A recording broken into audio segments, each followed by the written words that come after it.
नमस्कार, मैं हूं वैशाली। आप देख रहे हैं the Bharat times news channel. आइए रुक करते हैं आज की बड़ी खबर पर। धर्म को कर्म नहीं, कर्म को धर्म माने सरकार। मायावती का यूपी सरकार पर बड़ा हमला। लखनऊ में बहुजन समाज पार्टी बसपा के राष्ट्रीय अध्यक्ष और उत्तर प्रदेश की पूर्व मुख्यमंत्री मायावती ने एक बार फिर राज्य और केंद्र सरकार को कटघरे में खड़ा किया है। बुधवार को लखनऊ स्थित पार्टी कार्यालय में उत्तर प्रदेश और उत्तराखंड के पार्टी नेताओं की समीक्षा बैठक के दौरान मायावती ने योगी आदित्यनाथ सरकार पर तीखा हमला बोला। उन्होंने कहा कि सरकारों को धर्म को कर्म नहीं बल्कि कर्म को धर्म मानकर काम करना चाहिए, तभी संविधान के अनुरूप सभी वर्गों का भला हो सकता है।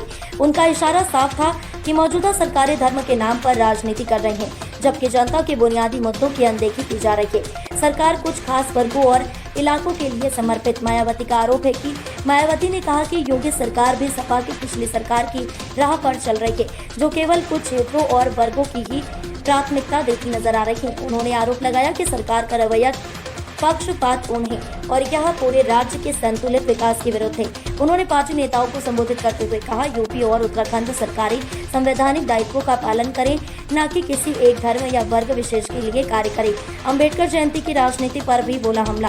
बसपा सुप्रीमो ने कहा कि हाल ही में डॉक्टर भीमराव अंबेडकर की जयंती के मौके पर राजनीतिक दलों में एक दूसरे से आगे निकलने की होड़ मची रही। मायावती ने कहा, जिन डॉक्टर अंबेडकर की जयंती पर सरकारी माल्यार्पण और कार्यक्रमों की भरमार करती है, उन्हीं के अनुयायियों पर अत्याचार हो रहा है। कहीं उनकी हत्या की जा रही है तो कहीं उनकी प्रतिमाएं तोड़ी जा रही हैं। यह कैसा सम्मान है? उन्होंने यह भी कहा कि यह सब दिखावे की राजनीति है और जनता अब इन सब बातों को समझने लगी है। उन्होंने कार्यकर्ताओं से कहा कि वे इन मुद्दों को जनता के बीच लेकर जाएं और बसपा की विचारधारा को मजबूती से प्रस्तुत करें।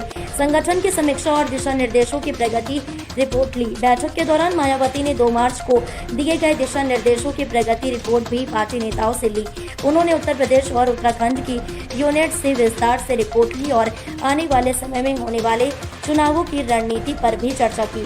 उन्होंने पार्टी पदाधिकारियों से कहा कि गांव-गांव और हर वर्ग तक पहुंच बनाएं और यह सुनिश्चित करें कि पार्टी का संदेश पूरी ताकत के साथ जनता तक पहुंचे। भारत को आत्मसम्मान से समझौता नहीं करना चाहिए। मायावती। अंतर्राष्ट्रीय राजनीति और आर्थिक नीतियों पर भी मायावती ने केंद्र सरकार को चेताया। उन्होंने अमेरिका के ट्रंप टैरिफ का जिक्र करते हुए कहा कि भारत को ऐसे वैश्विक दबावों के सामने झुकने की जरूरत नहीं है। मायावती ने कहा, देश को अपने आत्मसम्मान के साथ समझौता नहीं करना चाहिए। संकीर्ण राजनीतिक हितों को छोड़कर केंद्र व राज्य सरकारों को देश हित में काम करना चाहिए। वीडियो को ज्यादा से ज्यादा शेयर करें, लाइक करें